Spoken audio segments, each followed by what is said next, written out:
মারতাম কেন? একটু পরে গেলে কি হতো, আমি ধরতাম।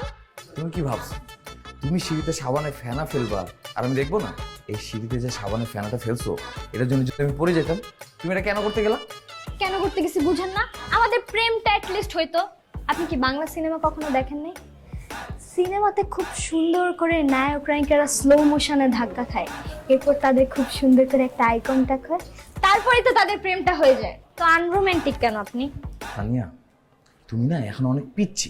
তোমার এখন খেলার বয়স, দৌড়ঝাঁপ করার বয়স। এসব প্রেম টেম নিয়ে তুমি কেন পড়ে আসো? খুব মনোযোগ দিয়ে পড়াশোনাটা করো আগে। পড়াশোনা করে আমি কি করব? 2 দিন